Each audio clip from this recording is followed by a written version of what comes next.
This evening, to bring ourselves up to date, we want to remind you that this is a discussion of or continuation of the talk that we gave last week.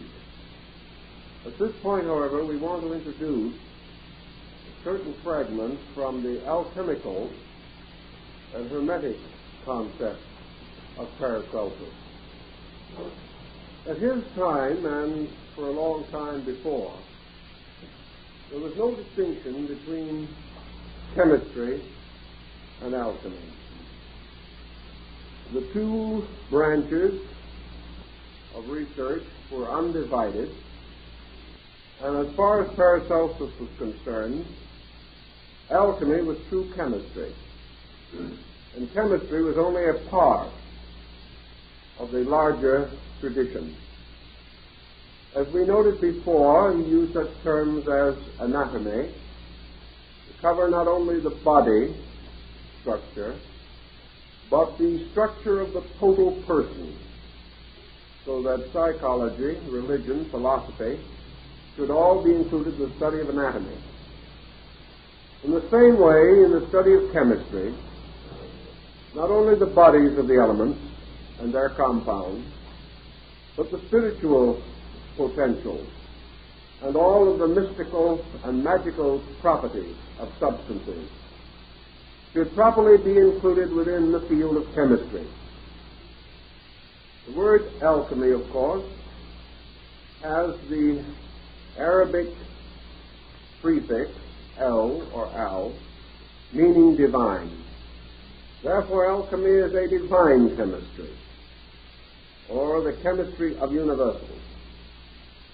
It was derived in part from philosophy and contributed again to philosophy. So no consideration of the work of Paracelsus could be complete without at least a summary of how this subject blended with his other findings and beliefs and contributed to his thinking. Incidentally, Paracelsus was no mean chemist in his own right, and modern authors are inclined to attribute to him the discovery of two elements, nitrogen and hydrogen. They feel that his researches entitle him to recognition. The alchemical and hermetic teaching of this great philosopher uses the same terminology that we find a little later in the 16th and 17th century hermetic school of thought. Primarily, three elements are recognized: salt, sulfur, and mercury. These elements, through their mingling, produce the mysterious stone of the wise.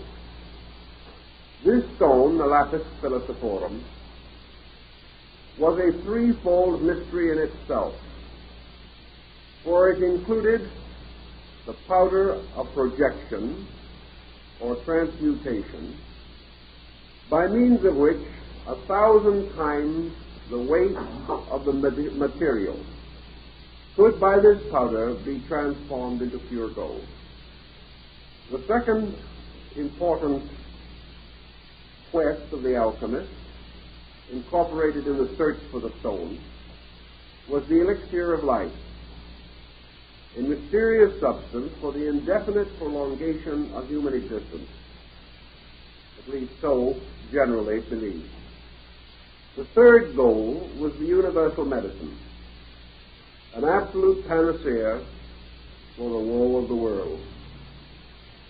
Many chemists labored their lives through with ancient formulas and recipes, attempting to solve the mystery of the stone. Paracelsus declared that the secret was imparted to him in Constantinople, and that a piece of the stone itself, called by him Azoth, was concealed within the handle of his sword and went around with him wherever he traveled.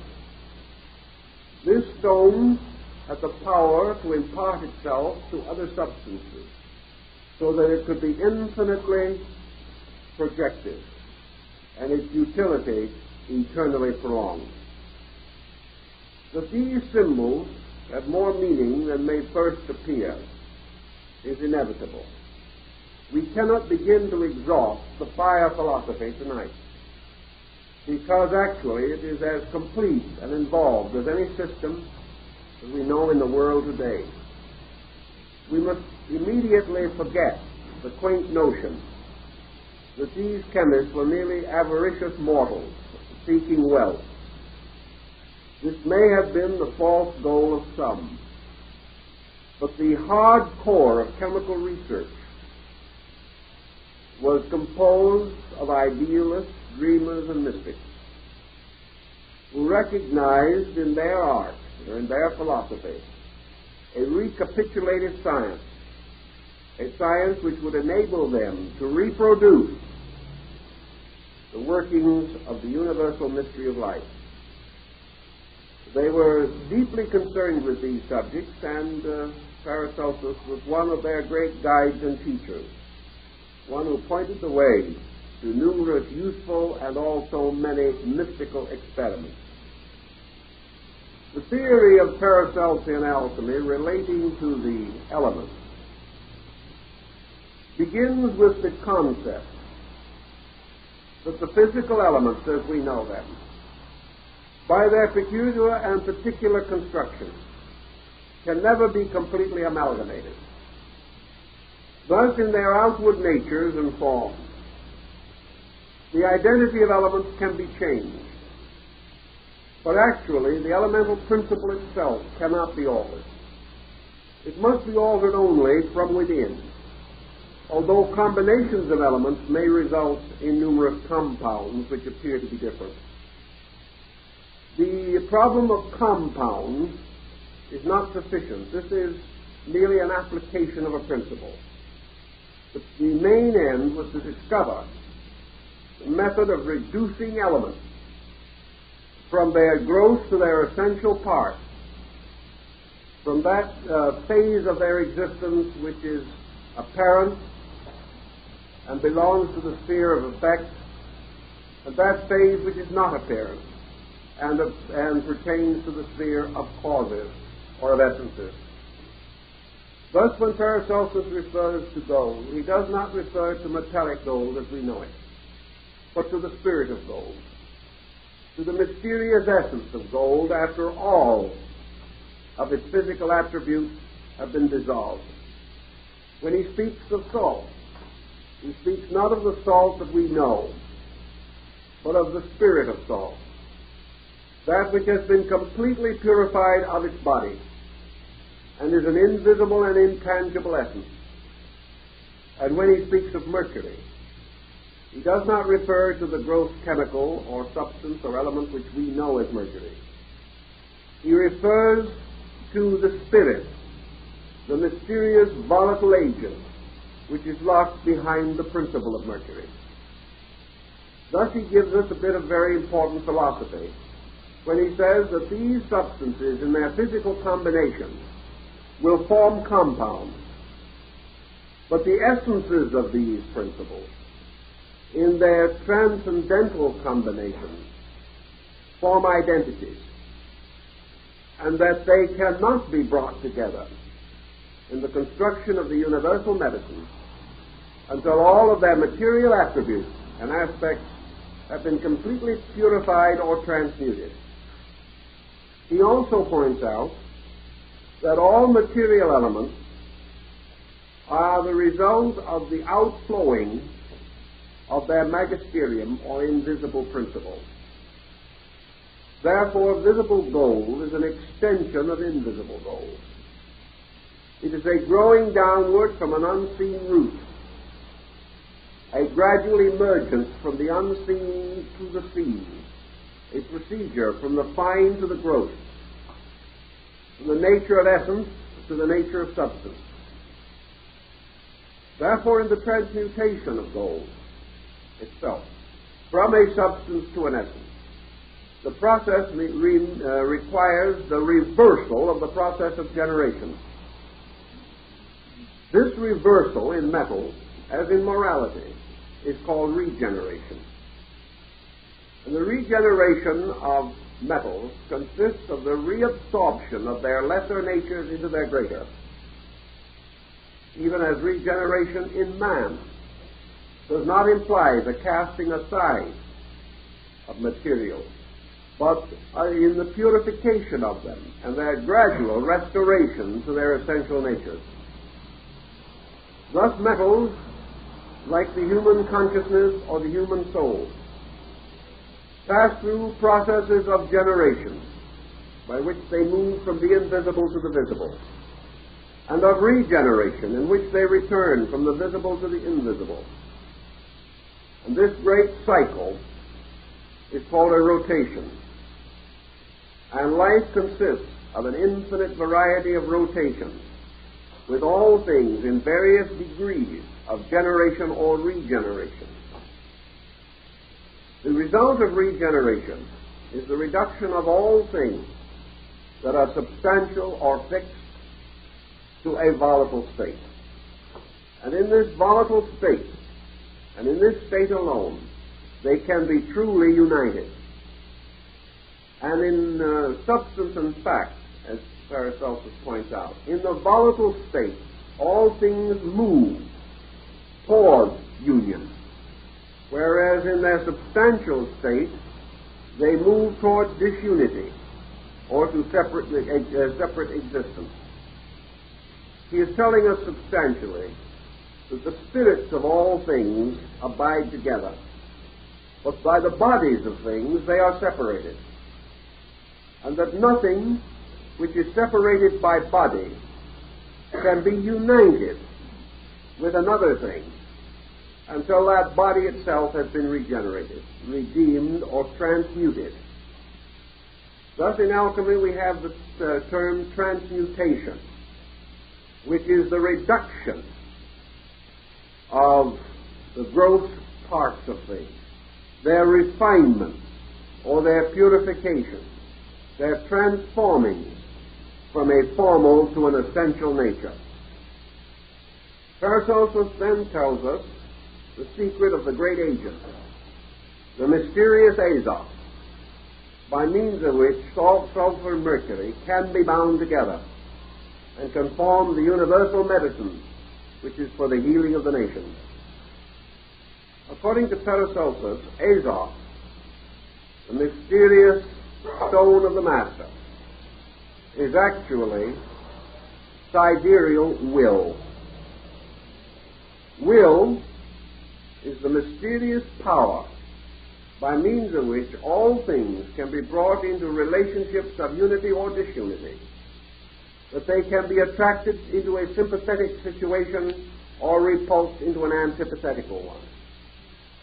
Will, therefore, in the universe is the power by which all things were created, the fiat, the spoken word, the symbol of the predetermination of deity.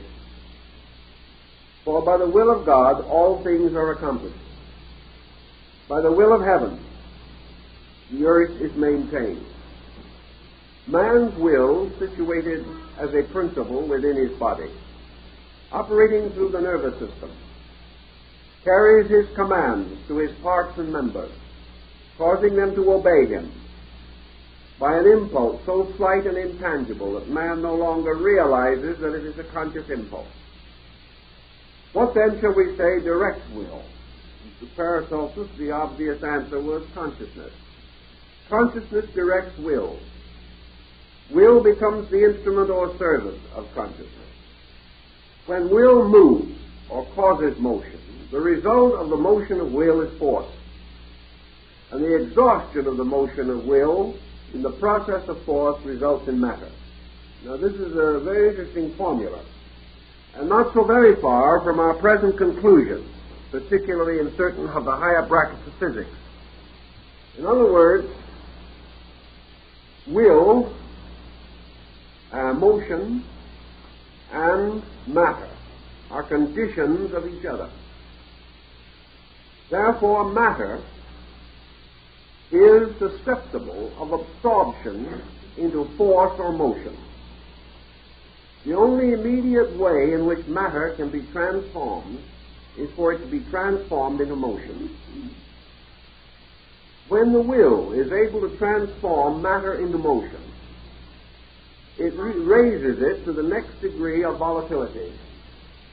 This transformation is not the destruction of matter. It is not a separation between will and matter.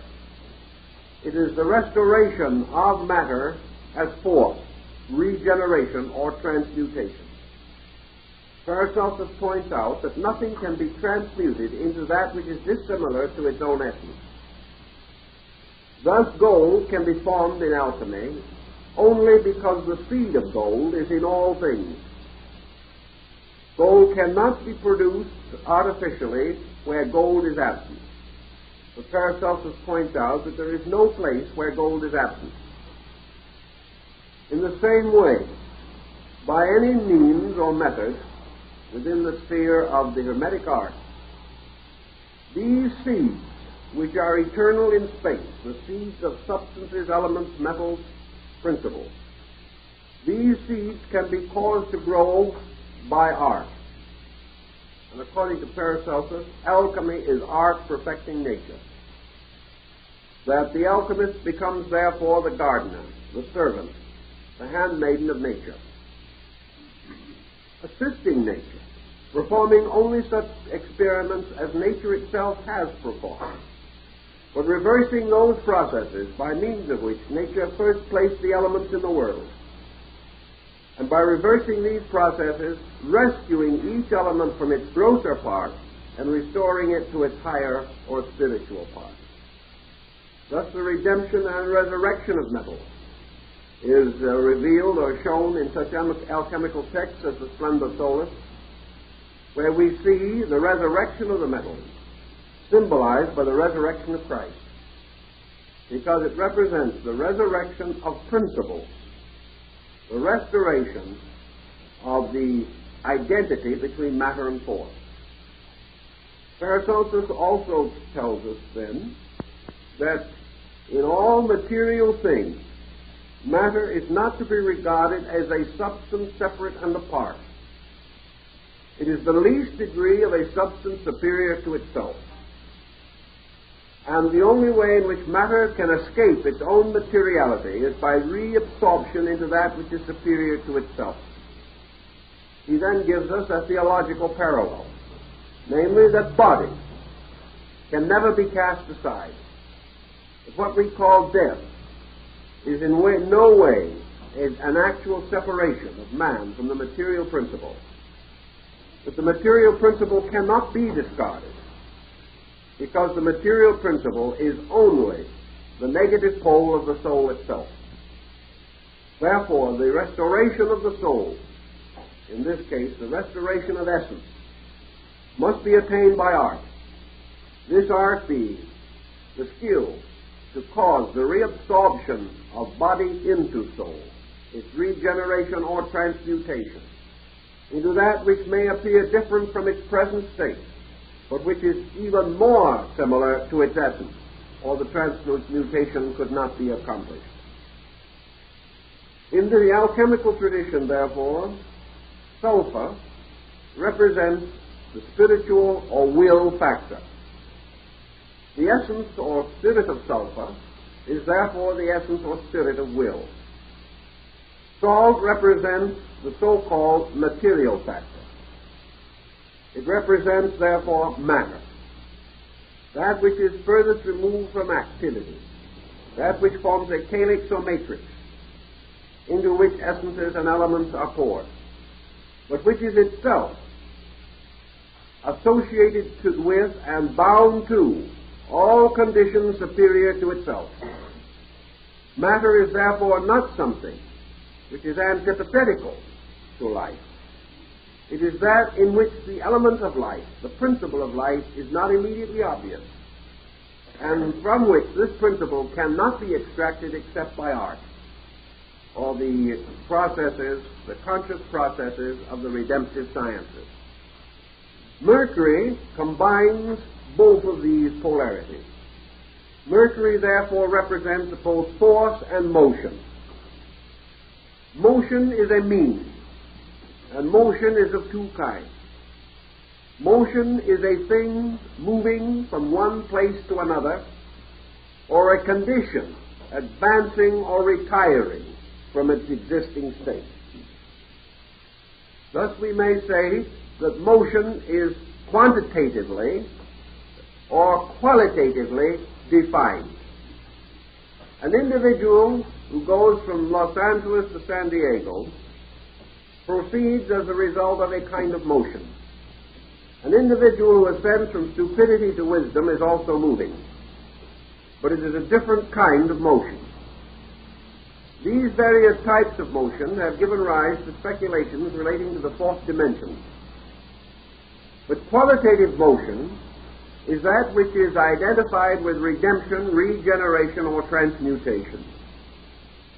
Qualitative motion is therefore a qualitative return to a superior condition by an evolutionary means, or a qualitative descent to an inferior condition by an involutionary procedure. Mercury is the controller of motion. Mercury represents, therefore, the binder. In man, Mercury is the human soul. The human soul, being will, gradually transforms or unfolding into the aspect of force or motion. And as this force or motion, as soul, stands between body, which is salt, and consciousness, which is sulfur, Mercury becomes what is called the universal solvent. And this solvent, as Paracelsus describes, as the twofold nature of the psychic self. This twofold nature being composed of the intellectual and emotional propensities.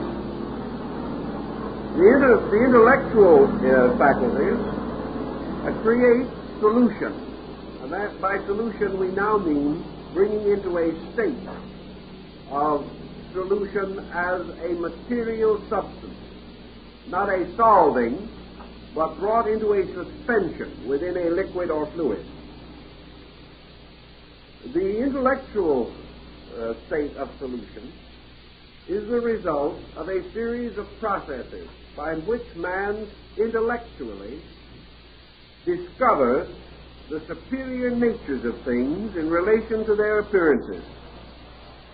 A simple example of this is that man, studying effects, gradually becomes aware of cause. He is unable to see or personally examine cause in most instances, yet he creates a vast abstract universe of causes to sustain and rationalize the effects which he can see. If his rationality is true, if his reason is correct, these causes which he has hypothecated ultimately will be demonstrated to be true. Thus, the mind is constantly binding the invisible superior to the visible inferior, building bridges of reason across the interval between cause and effect. The emotional side of man's psychic nature accomplishes not by reason, but by emotion or by love. Therefore, love is an emotional bridge. It is a psychic quality of affinity.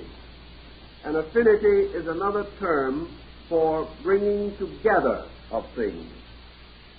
Therefore, through faith, through sublimity, through imagination, man creates bridges between qualities and conceives of the possibility, through love or affection, of achieving transformation or transmutation.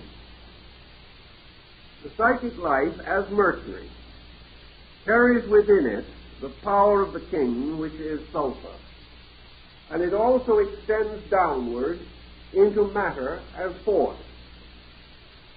Therefore, Mercury is a binder, a solvent, which accepts into itself many things, finding in these acceptances the basis of a new hermetic union, or a hermetic marriage, as it was called by the alchemists. the absorption of the body into the soul, therefore results also in the creation or generation of the homunculus. The homunculus being the crystalline correspondent to the body, the transparent being, the child made of glass and fashioned within glass, the glass in this case being the alchemical retort. The alchemical retort always represents the human magnetic field within which these transformations take place. Regeneration, therefore, is an experiment performed within the bottle of the human astral body, which to Paracelsus is not the same as the emotional body of modern mysticism, but is a complete psychic envelope containing within it all those parts of man which are associated with material or objective individuality.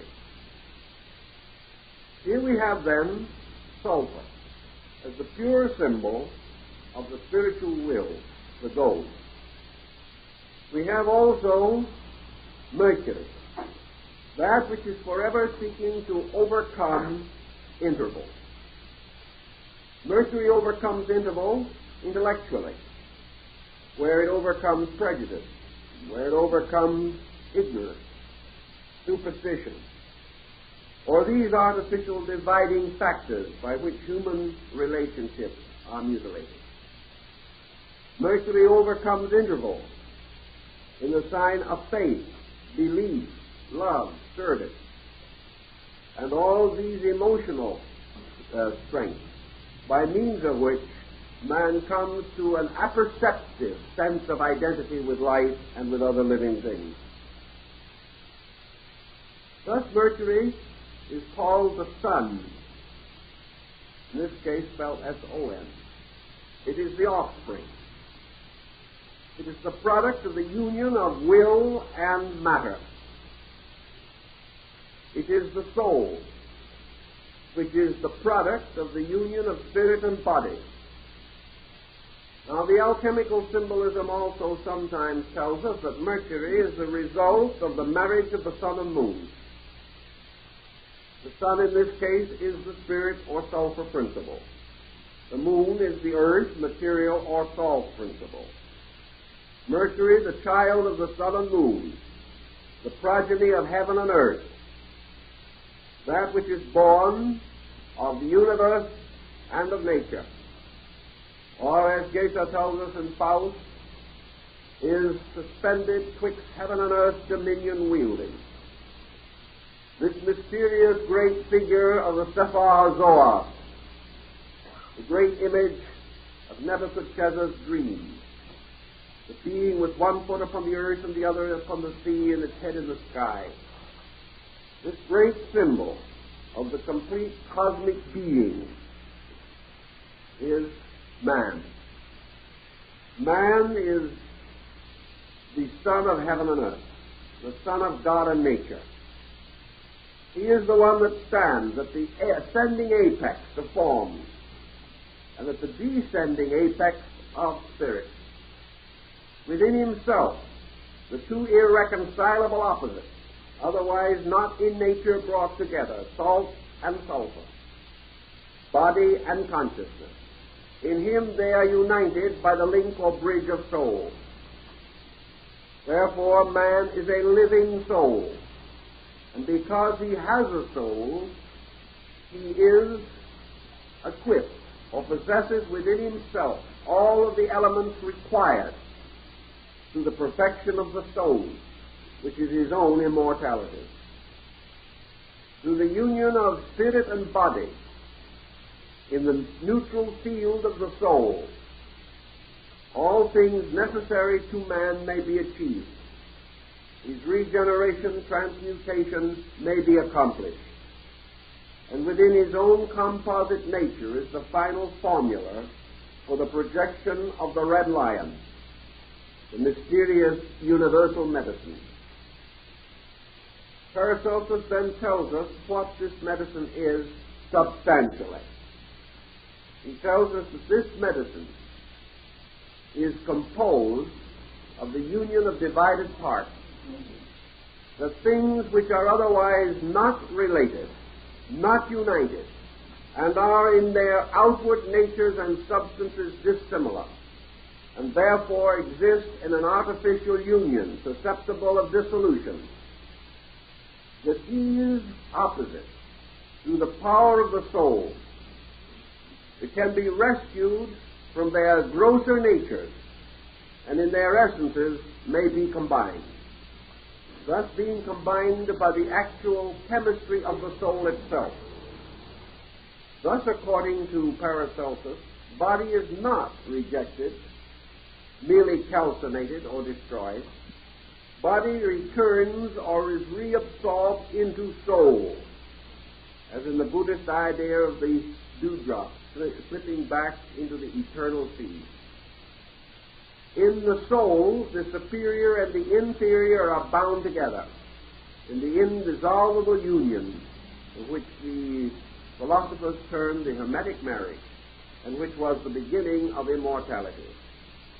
This immortality was due to the fact that it was established upon sympathy, that the elements were no longer in conflict with each other, but had been brought into an absolute equilibrium. And in this equilibrium, there was neither stress nor pressure, neither abundance nor depletion, but all things, being in absolute equilibrium, were indestructible. Therefore, the transformation of flesh into soul brings with it the secret of eternal life. Paracelsus did not deny, however, that all processes which take place within man may also take place within nature, and that if it is possible in the psychochemical experiment to create immortality for man, it is quite conceivable that in the field of the medicine, the elixir of life can be formulated in the same way. For everything that is true in man is true everywhere else in nature, and anything which is true in nature is true also in man.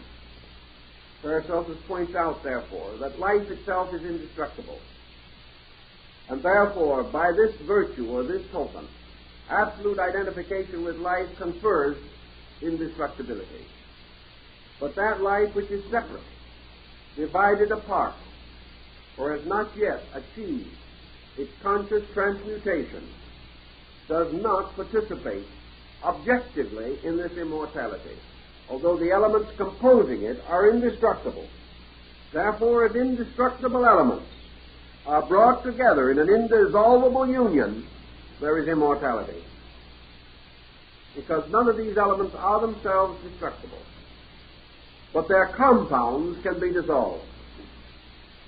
If they can be brought into an indissoluble compound, then they do not perish. But this indissoluble compound belongs to a sphere of essence.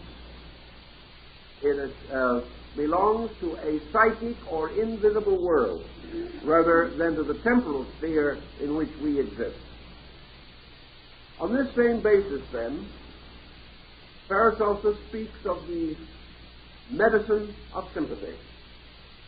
The medicine of sympathy, which is this tremendous power of soul over matter, this mysterious matrix from which matter comes and to which it returns again. For all matter must be reabsorbed into the psychic life of things. This is a point that perhaps is of great interest in modern psychology, because Paracelsus was perhaps one of the first to point out that the entire psychological chemistry of living, with all of its experiences, its problems, its difficulties, its tribulations, that these experiments are all involved in the process of transferring the central focus of human existence from a physical to a psychological plane. Ultimately, the body and all attributes which we now call physical will retire into the psychological, and man will be a psychological being rather than a physical being. And every essential principle contained in body will be re-established and reintegrated upon the psychic level. Thus, the ultimate or the next major state of man will be as a psychic being participating in the nature of Mercury, whereas today he is too close to the salt, which is so symbolically associated with tears. Perhaps this is why the ancients believed, the Egyptians particularly, that the water of tears was a medicine against death. And in their graves and in their monuments, they placed small lacrimals, usually adorned with the head of the deity Hathor. These lacrimals were supposed to contain the tears of the mourners, and they formed a medicine. And the Egyptians believed that tears were the medicine which perfected the soul. A point which can be symbolically extended in a very interesting way. Now we're going back with this basic thought of the chemical field of Paracelsian thought to our problem of the sympathies which exist. We are now able to proceed on his medical philosophy with certain new points available to us. One of these points is that sympathies exist only on levels of essential being or of essence, and therefore that things to be brought together can only be held together in their essence, never in their form.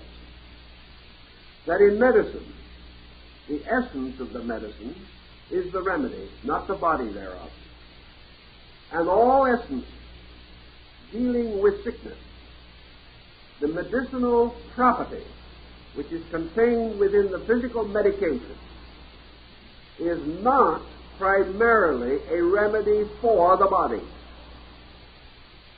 but that the remedy operates also in the psychic sensitivity of the essential chemical field, and that it is only by reflex that its beneficial effects may be noted in the body.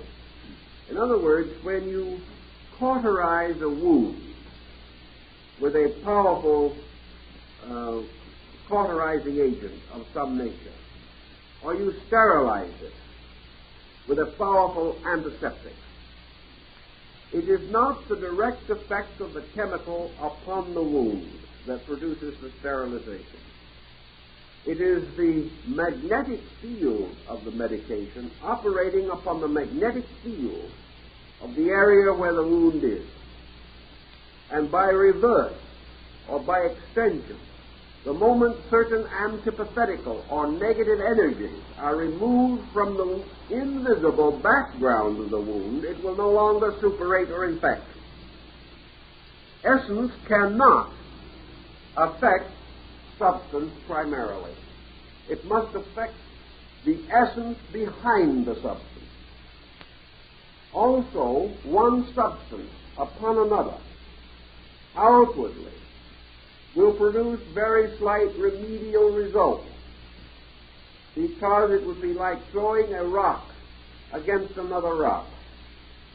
We could not expect anything more than a powerful resistance. To become effective, therefore, a remedy must pass between the interstices of a grosser substance and reach into that which is behind or within. Medications, therefore, consist of forms and essences. But the remedy is not in the form any more than the value of the pill is in the capsule in which it is placed. The physical remedy, then, carries with it an invisible magnetic factor. This magnetic factor may be simple, derived from a remedial substance in nature. It may be compound, being formed out of several substances, either natural or in one way or another produced by art. But in any event, the remedy, when it is complete, carries within it a vibratory power, a vibratory formula. This vibratory power or formula, striking upon the sensitive, vital double of the material structure, is able to unite with it, inasmuch as man has all substances outside of himself within himself. There is a substance outside suitable for the repairing of any damage inside. Not, however, physically alone, but because both share in a common substance essence. They share in a kind of energy. Thus, the energy of an elm tree, or the energy of a dandelion, or the energy derived from the burned horns of rams, may have a certain use in the human body. Hippocrates used burned ram's horns for the treating of asthma. And gradually a very elaborate series of remedies arose, which according to Paracelsus were remembered only by their names or structures, but the real method or means of their efficacy was not understood. This efficacy lay in the compatibility of the vital field. There is something in man that is vibratorily sympathetic to an elm tree, something else that is vibratorily sympathetic to a dandelion root. There is some part of man's nature that responds to these different energies around him. To discover, therefore, the area of a depleted energy and to resupply that energy constitutes true medication. The energy itself, supported, fortified, moves into the physical circumstance and corrects it. The remedy, the salve rubbed on the outside, does not comfort the patient, but the magnetic field of the salve may strengthen by sympathy a depleted energy resource causing pain, or it may be antipathical to a destructive element, the overabundance of which is destroying health. So we come to the next Paracelsian formula, namely that health being the normal state of man, sickness must be either through privation or the reduction of necessary energy, or by excess, by which some energy becomes more dominant than the bodily need requires. By privation, there is a depletion, and therefore a wasting, a fading, a devitalizing, an exhaustion. By a superabundance or an excess, there is an intensification, there is an aggravation, there is a swelling or an enlargement. There is some circumstance arise which indicates that some element is present in quantities too great to be useful. And most elements composed in the nature of man are in their proper quantity useful, and in their privation or excess dangerous. Now Paracelsus also noted that nature has a tendency to come to certain relief or help of the physician in cases of remedies. Remedies which are natural in themselves and which operate primarily through the instrument of nutrition. In other words, medications that are derived from natural sources and are in themselves neither toxic nor violent. if taken into the body in a superabundance in the course of treatment, are usually discharged from the body without danger or difficulty. In other words, a certain cup or container in man's energy field is not full. If it is filled, the need is met. If more material is supplied, the cup simply runneth over, and that which is superlative or superficial is simply eliminated through the system. Thus, in natural remedies, nature protects overabundance, preventing the individual from having any serious difficulty from excessive dosage. If, however, the medication is violent, then this may not be true. Paracelsus says that natural remedies persuade the body. Artificial remedies force the body. Where the body is healed by persuasion, the full cooperation of the body is present. Where it is treated by force, then everything is at the discretion of the physician. And if he is unwise or unable to control his agent, he may cause serious damage to the organism. This was an old theory, but it has since gained considerable interest and has also been placed upon a far more scientific footing than it was at that time. Now, recognizing then that man is surrounded by sympathetic sources of energy, the Paracelsian corpus points out that the health of the body of primitive man and of man in his natural state is through nutrition. And nutrition involves both food and respiration. Of course, water is included with food. If, therefore, the normal person is normally nourished, and his nourishment is wisely and naturally selected, he is in the best probability of maintaining good health.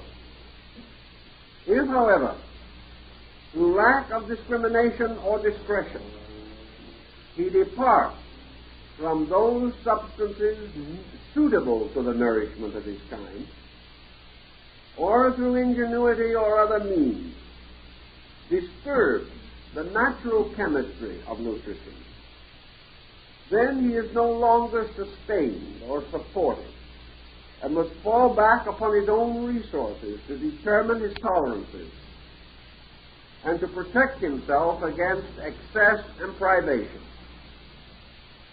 Paracelsus therefore points out that the science of nutrition to the average person is the only way in which the exact method of supporting the body can be communicated or informed.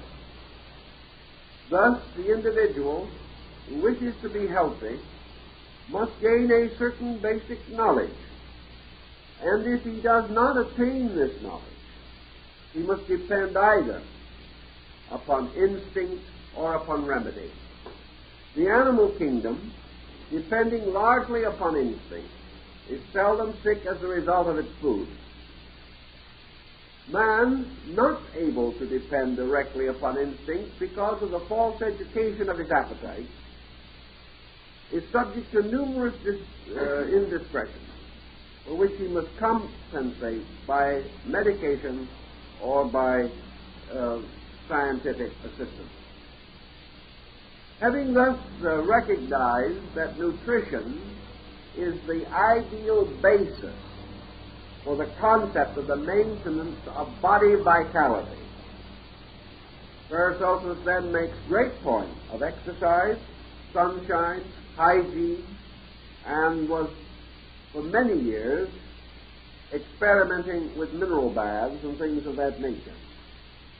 He was always seeking for natural methods, methods in which truly art became the servant of nature, taking its orders directly from natural methods, natural ways, and only resorting to artificial means in extremely artificial situations, where nature's natural methods could not be relied upon. In this way, he gradually envisioned what might be termed normal health.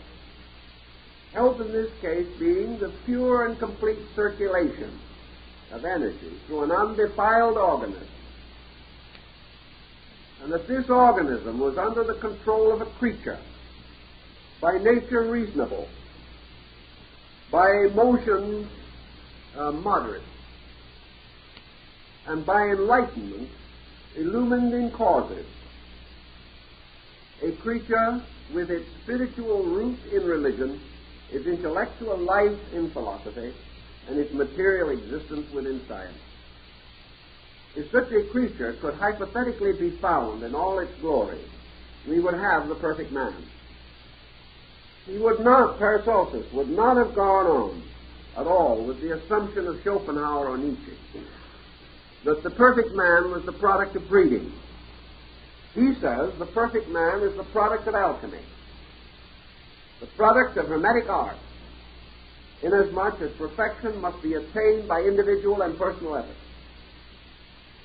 Man is not born perfect. Man is born, however, normal. And by the unfoldment of his natural endowed potential in a normal and reasonable way, man can attain gradually to a state of security. It was because of this that Paracelsus thundered against the policies of his time, the institutions which influenced men, the fallacies of theology, and all these agencies by means of which the natural life of the individual was distorted or disturbed. And therefore, he was more endangered with sickness than should naturally be his lot. Let us think now what was meant by sympathy. We talk of people being in sympathy with each other. They sort of get along. They have instinctive and intuitive recognition of common values. So, in terms of Paracelsus, sympathetic attraction is a kind of psychic gravity by which things of like nature experience the fact that by likeness interval is annihilated, and things sympathetically associated are nearer than in any other relationship, and things which are thus near must be near in qualitative terms. Individuals can live under the same roof for a lifetime and never be near. Others may live on opposite sides of the world and never meet, yet be in a strange psychic concord. Sympathy is therefore always based upon similarity, based upon things in common, where antipathy is based upon things held not in common, or things held at variance. Sympathy, according to Paracelsus, is a magnetic force in which the greater mass attracts the lesser, just as in the case of the gravity pull of planets. Therefore, a greater mass of a quality draws lesser parts of the same quality back to itself, or else causes them to move in orbit around its mass as the planets move about the sun. The greatest fountain and source of all sympathy is God, because God represents total identity. And as all things existing in creation exist in common dependence upon deity, and in their own natures contain the substances and essences of deity, all things in their natural state are drawn to deity. And that which interferes with this magnetic sympathy is egoism, or personal will, or the barrier set up by bodies. Bodies cannot be identical. Essences can. Bodies heap together to form masses. Essences uniting together are not even visible. Essences united together also neither increase nor decrease the sum of essence, inasmuch as the essence itself is eternal, and whether united or not united is of the same quantity. Thus, in nature, the sympathetic attraction of things is always like attracting like. This is true spiritually, philosophically, emotionally, psychologically, and materially. This, however, is a two-edged sword. For if like attracts like, this attraction is primarily upon the level of vibration. Things of similar vibration move together, draw upon each other, or are drawn inevitably by the greater mass of the same vibration to identity with it, or to form satellitic motion around it. If, therefore, sympathy thus exercises a continuous push or pull effect, it becomes obvious that the quality of the factors will be of supreme importance. If like attracts like, negation attracts negation, death attracts death. If like attracts like, we must assume that any destructive tendency that we may possess draws destructive energy, and that therefore what we call growth is a thing calling upon energy like itself for the continuous substantiation of its own existence. The terms may be quaint, but I think the meaning is rather obvious. As Cassandra, the muse of doom, observed, the one who sows the whirlwind must reap the whirlwind. Whatever be the quality by which we attract, so we will attract.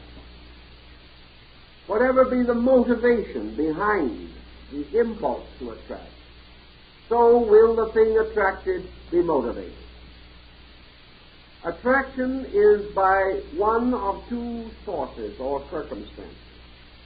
One is the unconscious will, which is locked within substances themselves, and the other is the conscious will, which can be administered by man, and which will respond to the insistences of his conscious purposes.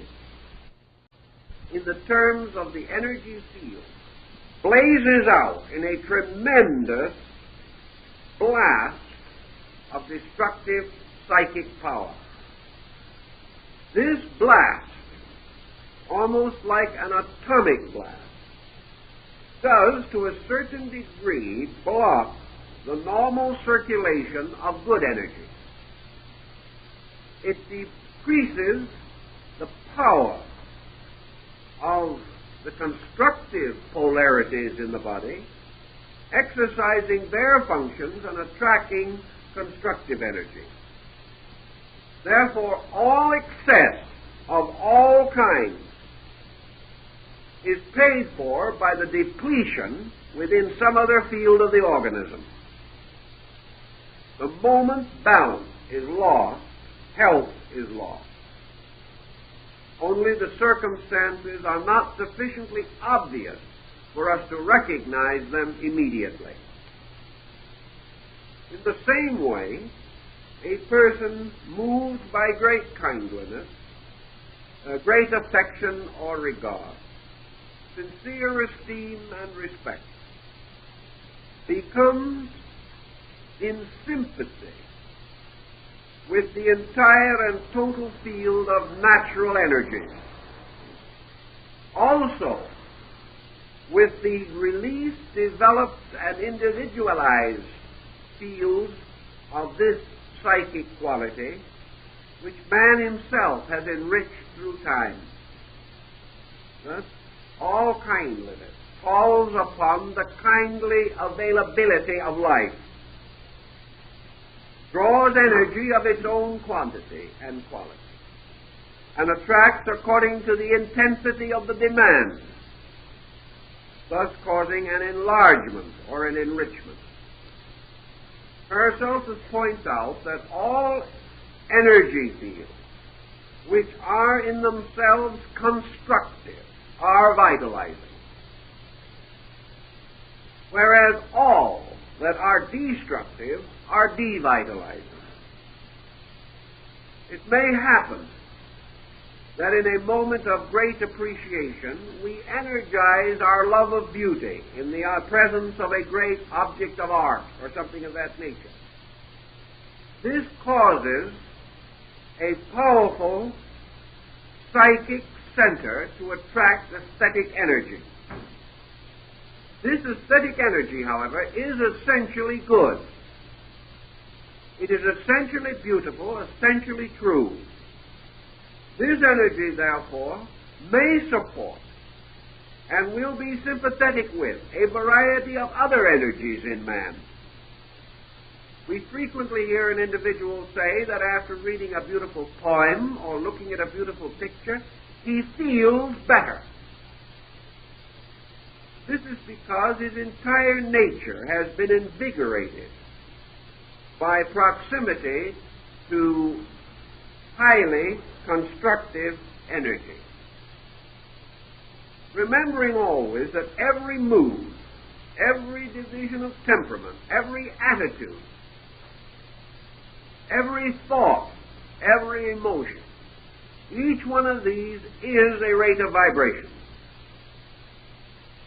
Thus, such rates of vibration, drawing upon their own kind, strengthen, intensify, and gain new means of operating upon the body, thus strengthening or helping to build objective sensory perception and appreciation, sensibilities, and sensitivities. Everything being thus vibratory, the sympathetic polarities must be understood and cultivated. Here Paracelsus gives us a peculiar but vitally interesting moral or spiritual reason for integrity.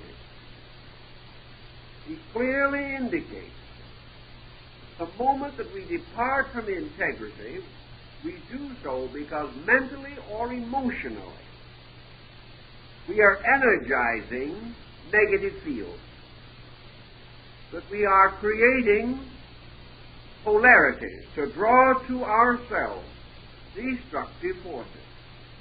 And these bombarding us will affect not only the particular emotion which they represent, but by overstimulating that emotion will further unbalance the total organism. Now, sympathies not only exist thus between man and creatures around him, they exist between man and the universe, man and God. And the sympathetic relationship between man and God is expressed or manifested through the mystical experience. This is an experience of sympathy. So Paracelsus tells us that no one can experience anything totally dissimilar to himself. That for which we have no sympathy can bestow nothing upon us. That for which we have sympathy must inevitably bestow upon us. Sympathy, by strengthening and vitalizing organization in the psychic and neurophysical field of man. By strengthening these polarities will cause the individual to be aware, to have understanding of, to be able to participate in, to share, to know, to conceive, according to the level of his energy sensitivity. So all things bridge intervals of difference by sympathy.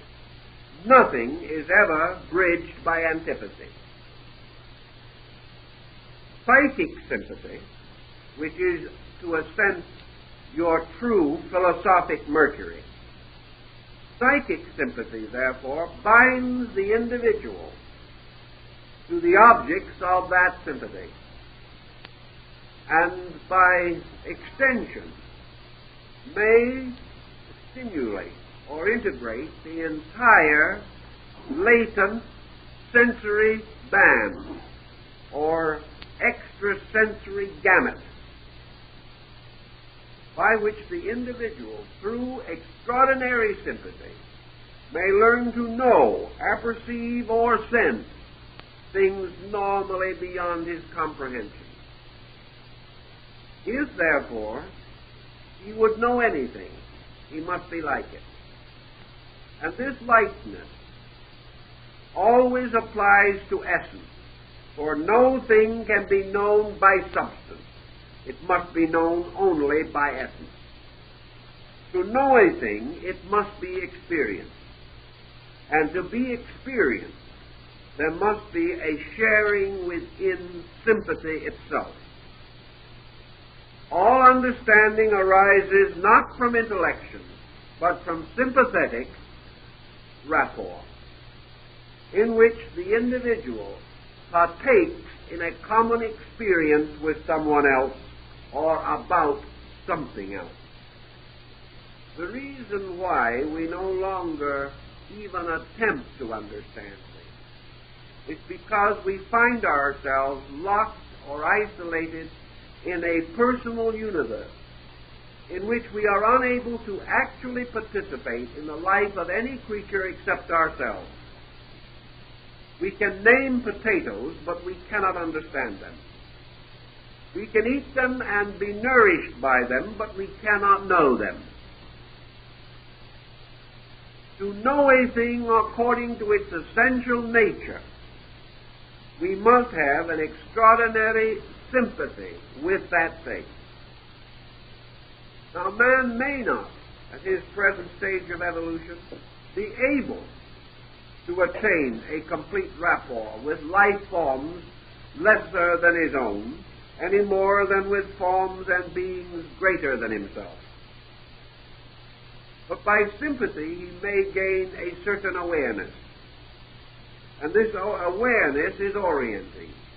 And this orientation is healthy. And through sympathy, orientation is strengthened, by which the understanding of normalcy and normal relationships is supported and caused to grow. Recognizing also another law in nature, Paracelsus pointed out that the term death, as we know it, is an exceedingly abstract term. We regard it as signifying dissolution or the total cessation of the animating power within a thing. We consider either that this power has departed or that it has ceased, one or the other. Paracelsus anticipated several philosophers and some scientists in his clear realization that death, as we commonly understand it, simply has no existence. Death, as we recognize it, as separation or cessation, just does not have reality. Death is actually one of the common ingredients of life. Death is also a rate of vibration.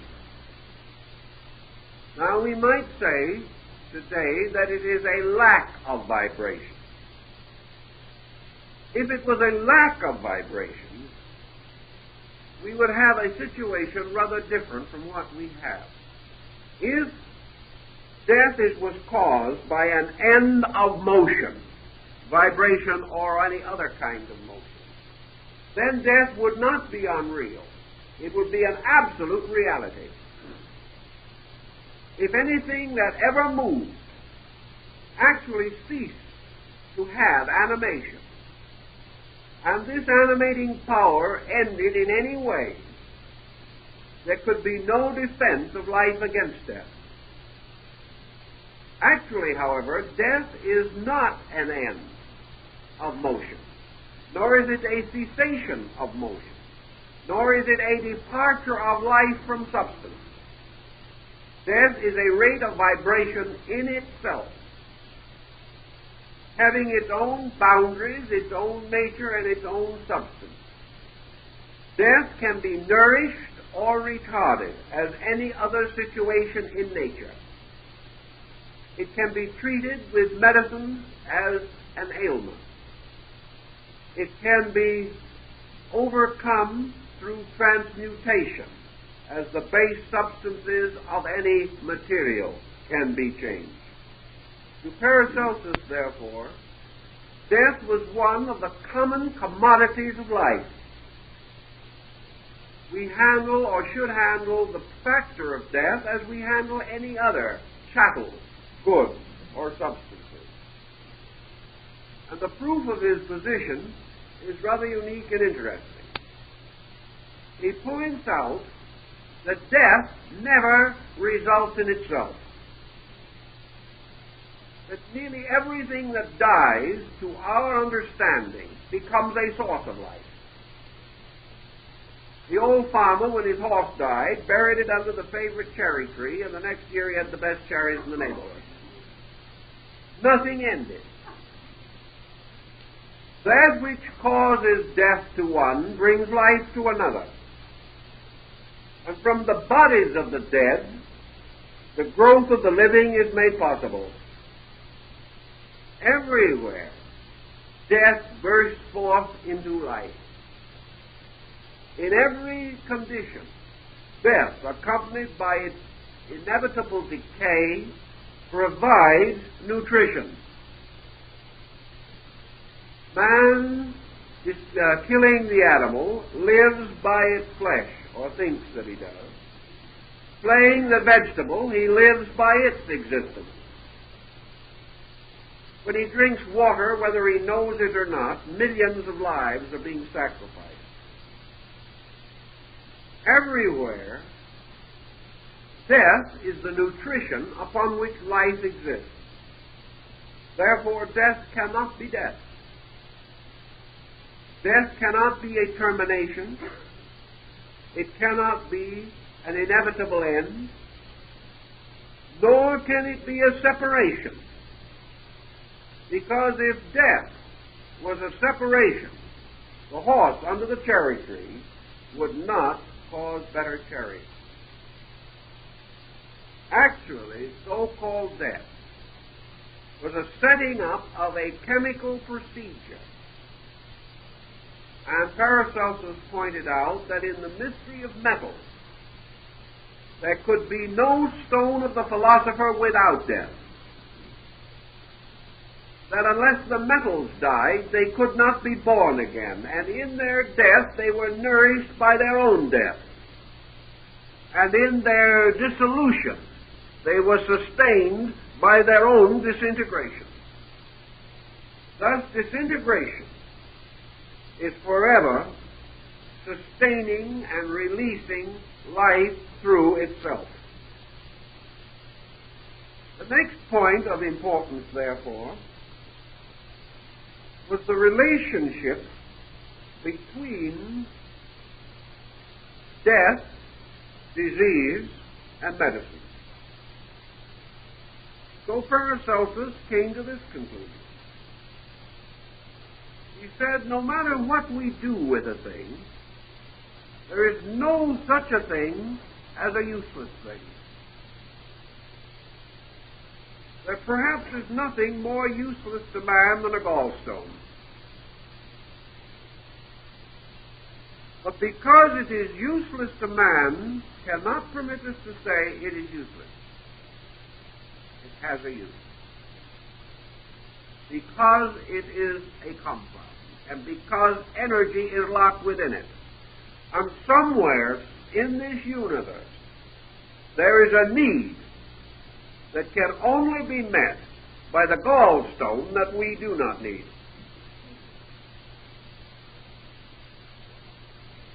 Because every integration, every substantial material thing has some kind of a purpose. The anger which makes us sick is somewhere needed. In some part of the universe, anger will fertilize good. There is nothing in the universe that is useless. What we call, therefore, trouble is something where it is not useful, or something necessary and useful that is not immediately available. Paracelsus says that certain diseases which affect the human body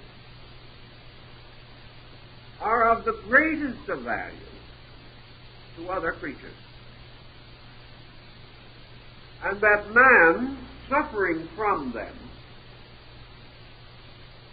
does not realize that even as he suffers, some other creature is crying for that ailment to save itself.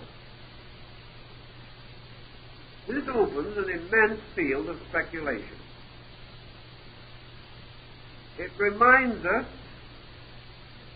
that the air polluted by our breath is of great service to plants that find their life in that which destroys us. All through the universe, these sympathies exist. Now Paracelsus tells us that everything that is an entity, that everything that exists, is either where it belongs or somewhere else. If it is where it belongs, it is good. If it is somewhere else, it is not good. But no condition, not even a malignant disease, is mortal. The energy patterns are eternal. And for the individual, in the treating of disease, to overlook this is to work a great hardship on his kind.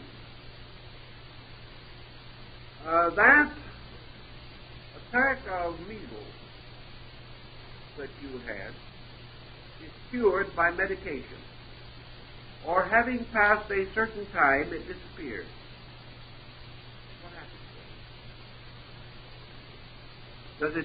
Does it cease? No. It becomes a wandering case of measles looking for a victim. Not as a case of measles, but as a vibratory entity. Because every ailment is just as much of an entity as man is, which may lead to the conclusion that in many instances man himself is an ailment. And there are some who will agree.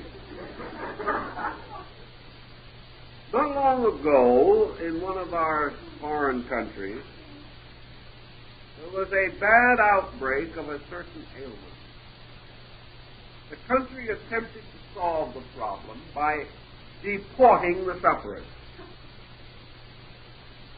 It was merely trying to pass the ailment on to a contigenous state to solve. Some other country inherited them and began to suffer from the same malady. To drive evil across our borders into some other person's land is not to cure it. And ailments, diseases, are orders of life. They are living things with just as much inevitable and inalienable right to exist as anything else. We may not approve of the housefly, but we know that infinite nature created it. Therefore, it has to serve a purpose, and it does. The fly may be a nuisance, but the total absence of flies would be a disaster, because it would unbalance the processes of nature and would undoubtedly result in plague. Some flies carry it, bring the plague. No flies, and the plague would be incurable.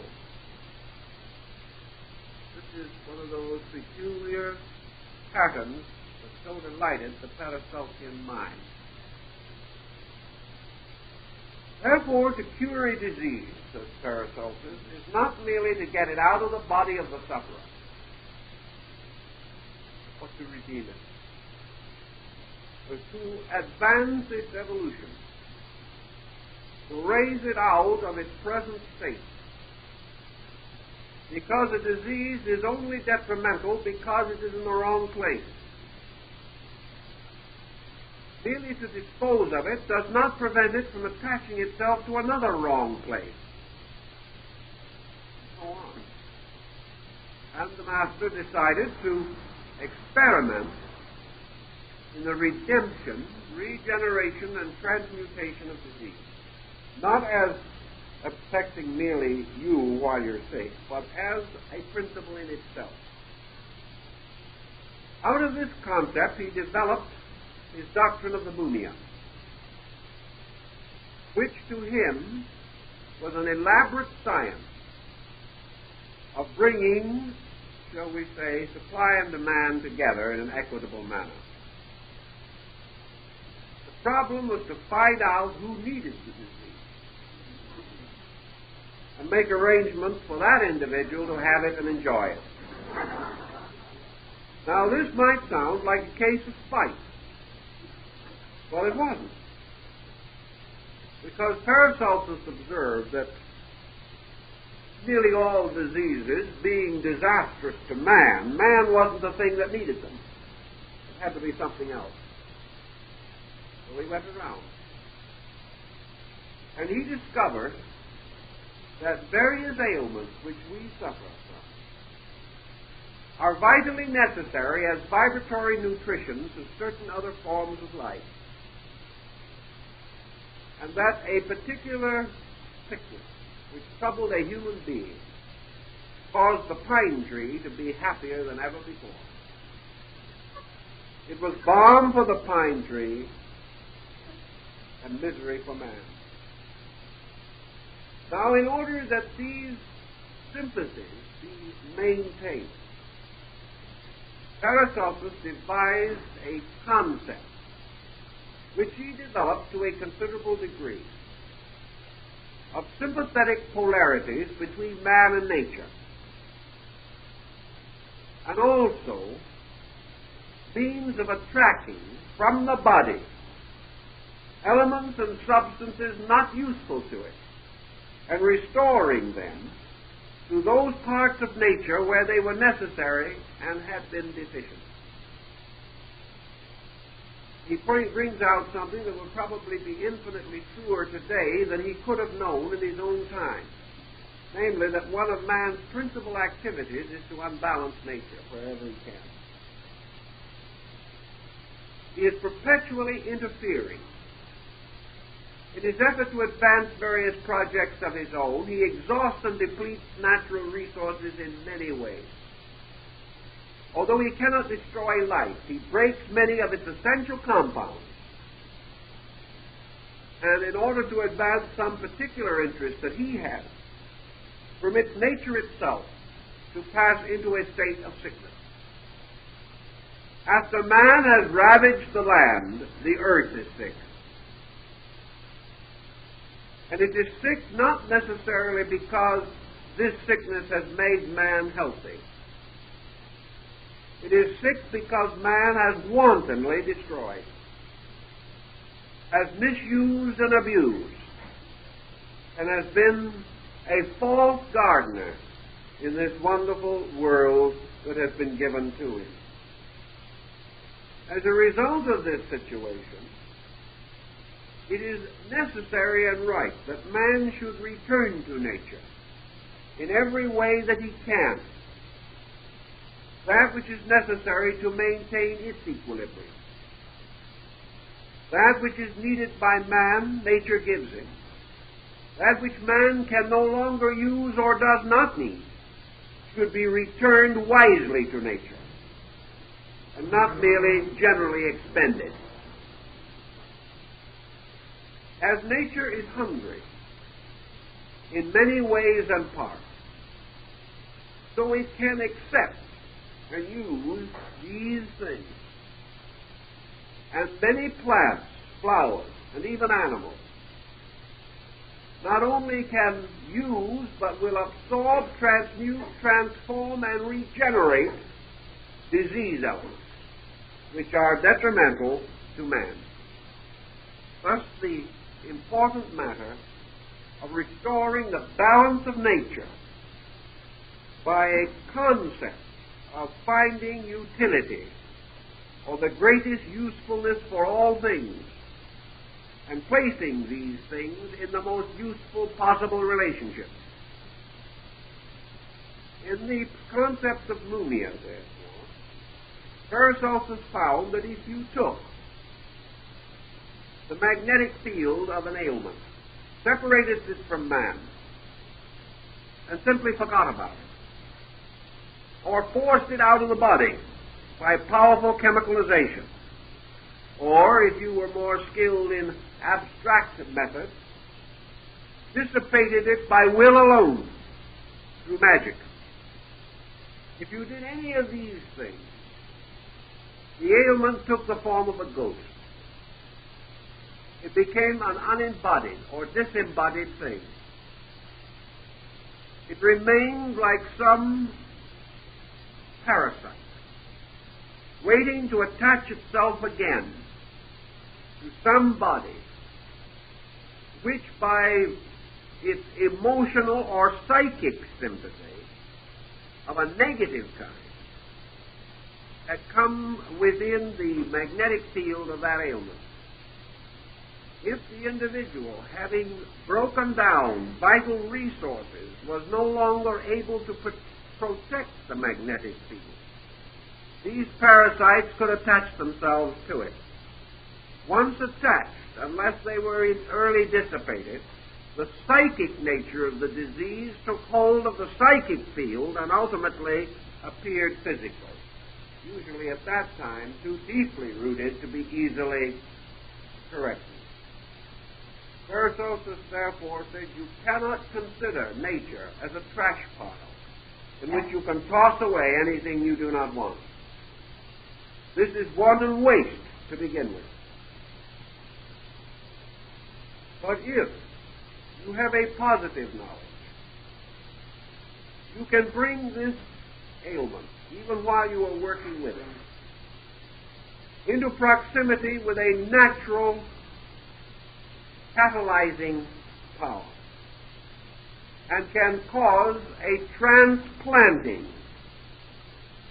of a negative situation, planting it anew in another instrument where it does no harm but does good, being suitable to provide additional nourishment and nutrition, being capable of advancing the destiny of this other form of life. And because it is absorbed into a superior form of life, having its own destiny advanced. If this procedure seems a little strange to us, and it would, it has some interesting philosophical overtones. Paracelsus was not one of the physicians who cried out in hatred against disease. To him, disease was not an evil thing, a horrible monster. It was simply an organism unfolding its own way and according to its own nature, but in a place which was not suitable to the health of man. Therefore, it should be placed in an environment suitable to its own growth and nature. And the transference of the intangible or invisible element depended partly on the power of the human will to operate in the magnetic field. This brings us naturally then to the Paracelsian concept of the will as the instrument of divine magic.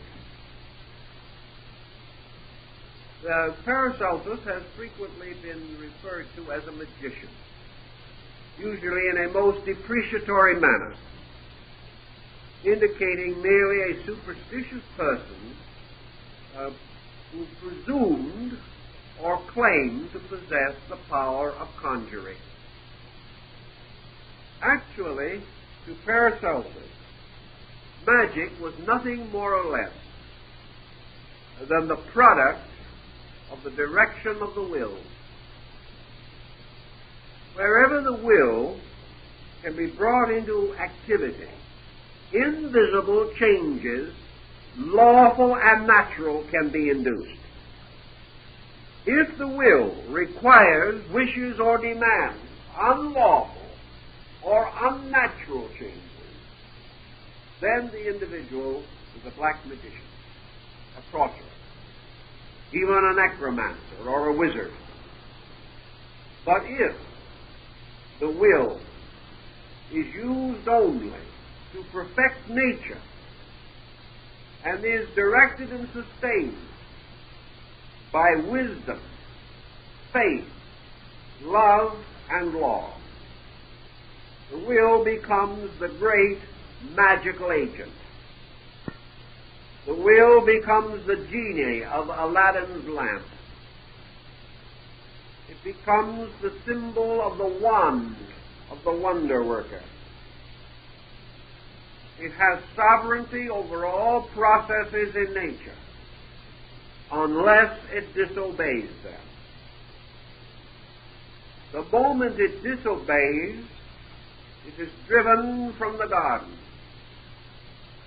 clothed with the skins of beasts, and loses its participation in the divine college of the angels. Thus, human will, embodied in the fallen Adam, is in war with divine will, embodied in the archangel Michael, psychopompus of the armies of the Lord. Will must be under discipline, for all wonders in nature are the work of will. Man's will gives him the strange power to be the great physician. In the normal exercise of our daily life, we are continuously calling upon some phase of will. We cannot move without. We cannot act without its motivation. Yet there are many works of nature that can only be accomplished by will. And here is how Paracelsus explains this. We all know that a habit is the result of repetitious action. One incident will not create a habit or an addiction. One dose of morphine taken under medicinal supervision will not make a dope addict. 20 may. One drink will not make an alcoholic. 100 may. one exercise of the will does not establish a pattern, but a continuous exercise of the will in a particular manner establishes habitual patterns. All of the vortices and foci in the magnetic field can be influenced by the exercise of the human will. This is well known to the Indian yoga philosophy, where the universe, all things, are the product of will and yoga. On the other hand, man's will is not usually so sharp an instrument. It is neither integrated nor perfect, and is usually expended merely in the gratification of diversified whims and passing attitudes and interests.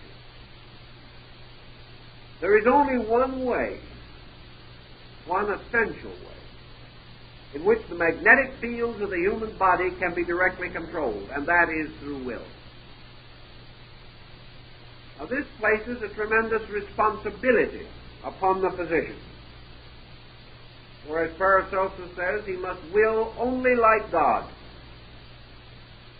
or he will damage the situation seriously. On the other hand, it is no more serious to use the will in the healing of a disease than it is to use a powerful chemical medicine, which forces certain results regardless of consequences. But as this chemical medicine may have tremendous after effects, so the exercise of will, if it is unreasonable, unwise, selfish, or unenlightened, may correct one ailment only to place another in its place. Thus, the cultivation of the will as an agent in medicine means the possibility of man learning first to consciously direct the energies of his own magnetic structure, as he can direct the nerve impulses on the physical surface of things, so that without apparently realizing it, he may move his hand at will. So he can, in the invisible currents of his etheric and magnetic field, also cause these currents to intensify, to move in one direction or another, and to increase and decrease in volume. When imagination is added to will, the rates of vibration can be altered, or the will can move from one level of vibration to another. Imagination or creative will can therefore refine the magnetic current, specializing it, detailing it, determining the quality of the energy to be used. Thus, by creative will, backed by knowledge, by a correct knowing of the attitude to be held, the intensity to be regulated, and the proper vibration to be stimulated out of the magnetic field, energy can become medicinal, can be aimed directly at a local ailment or a condition, level, stratum, or situation in the body. The physician can direct his own energy to knit a bone, to remove an obstruction, to decrease a toxic situation, to sterilize an infected wound, to stop a toothache, or to stimulate a sensory perception that has failed. But it is not merely the result of sending a blind bolt of energy pressed onward only with good intentions. There is a complete science of the control of magnetic currents by the educated directing of the will. Paracelsus pointed out, however, that just as there are certain remedies which seem to help almost everything,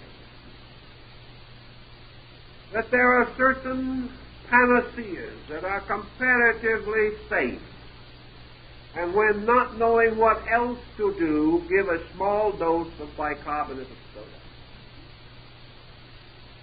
There are common remedies which have long proved effective, and there are common attitudes which have long proved that they will, to a degree, prove therapeutic, or will cause a flow of energy from the physician to the patient, which will be generally helpful. Paracelsus pointed out that a sincere and devout prayer for the recovery of the sick actually accomplishes such a direction of energy. And because the individual has asked nothing for himself and has not attempted to diagnose the ailment, he simply releases out of his sensitivity a highly qualitative constructive energy, which may and often does produce results. Now, if the person for whom he is praying has a certain ailment, the person praying is very apt to include this in his thinking, if not in his prayer. If he knows, for example, that a dear and beloved friend is going blind, he may pray that this blindness be averted. Paracelsus says this is instinctive. It is done by primitive people. It is done by all people. And a degree of result is attained. Not in all cases, not always complete, but there is indication that prayers devoutly bestowed with deep love and veneration and with great humility of spirit do produce results. Therefore, says Paracelsus, if the prayer specifies a certain situation as needing assistance,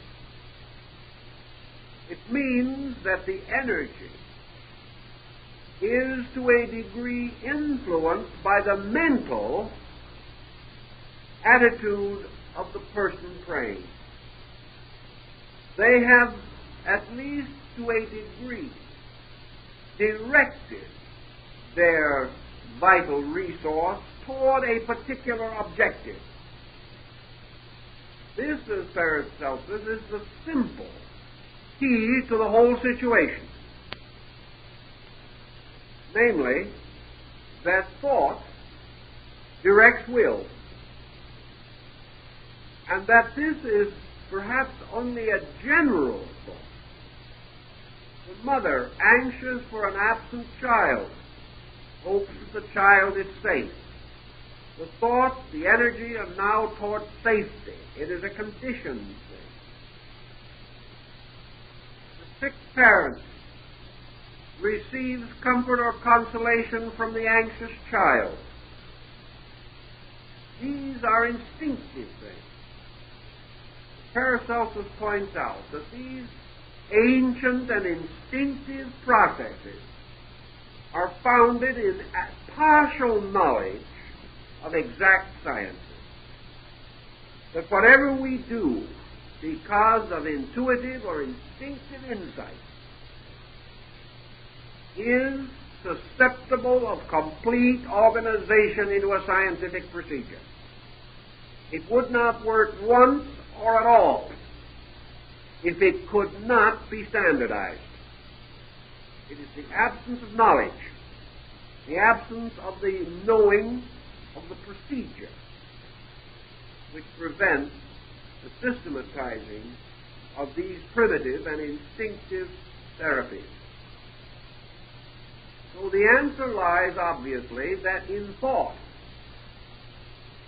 there is an instrument which separates energies, focuses their rays, and directs them against areas.